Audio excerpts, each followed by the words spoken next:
Trouble also seems to follow the US president wherever he goes, and much of it is his own doing. If the NATO summit ended on a sour note, closer home, the impeachment hearings have become a thorn in the president's side. Speaker of the US House of Representatives Nancy Pelosi has instructed the panel to draft articles of impeachment against President Donald Trump, meaning the process is officially beginning. Clearly, the House committee has piled the pressure on the president. The Democrats have the majority in the House, but the Senate is a different story. Republicans have the advantage in the Senate. Acts are uncontested. The president abused his power for his own personal political benefit at the expense of our national security by withholding military aid and crucial Oval Office meeting in exchange for an announcement of an investigation into his political rival.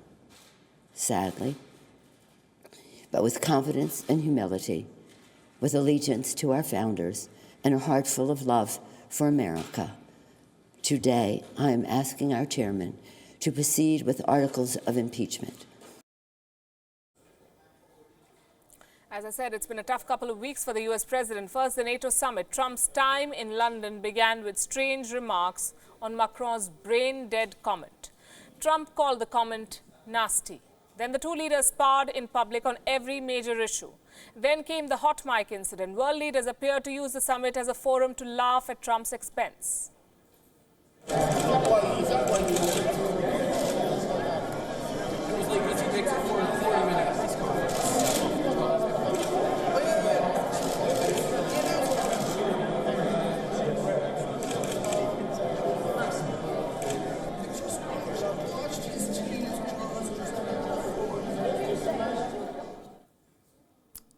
This too was jaw-dropping. This footage is telling. Perhaps for the first time in recent memory, a US president, the leader of the world's largest economy and NATO's biggest contributor, became a subject of ridicule.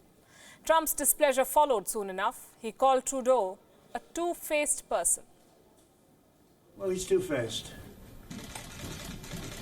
Do you think that Germany's too naive? And honestly, with Trudeau, he's a nice guy. I find him to be a very nice guy. But, you know, the truth is that I called him out on the fact that he's not paying 2%, and I guess he's not very happy about it. I mean, you were there, a couple of you were there, and he's not paying 2%, and he should be paying 2%. It's Canada, they have money, and they should be paying 2%. So I called him out on that, and I'm sure he wasn't happy about it, but that's the way it is. Look, I'm representing the U.S.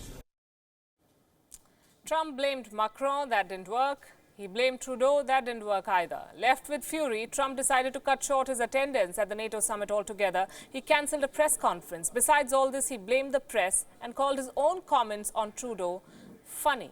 Here's the audio that captured Trump's view of this entire issue. It's crazy. And then you know what they'll say? He didn't do a press conference. He didn't do a press conference. That was funny when I said the guy's two-faced. You know what I know. He says that's funny. I'm not sure what the joke here is. What can be said with certainty, though, is that Trump's NATO summit was a disaster of epic proportions. While all this was unfolding, the president's impeachment hearing took some crucial turns in the U.S. Legal experts testified before the U.S. House Judiciary Committee yesterday. Most of them agreed that Trump's misconduct is a textbook case of impeachable offenses. If we cannot impeach a president who abuses his office for personal advantage, we no longer live in a democracy. We live in a monarchy, or we live under a dictatorship. That's why the framers created the possibility of impeachment. If what we're talking about is not impeachable, then nothing is impeachable. This is precisely the misconduct that the framers created a constitution, including impeachment, to protect against. The only backer for Trump was the witness called by Republicans, another legal expert. This is certainly the thinnest of a modern record. If you take a look at the size of the record of Clinton and Nixon, they were massive in comparison to this, which is almost wafer thin in comparison. Now, the House will draft the articles of impeachment. This case looks certain to reach the Senate, and that, irrespective of the final decision, will hurt the president, especially in the run-up to the elections. Already, Trump's political rivals are using the NATO summit and the impeachment hearings to target him. Joe Biden even posted a mashup of the NATO summit. World leaders caught on camera laughing about President Trump.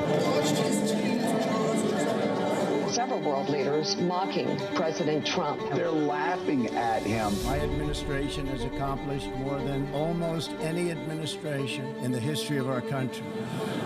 Didn't expect that reaction, but that's okay.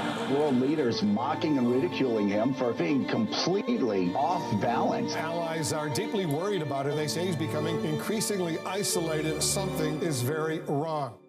The world sees Trump for what he is: insincere, ill-informed, corrupt, dangerously incompetent, and incapable, in my view, of world leadership. Bashing the president seems to be the fashion of the season, and Trump is not helping matters himself. It is a crisis on all fronts.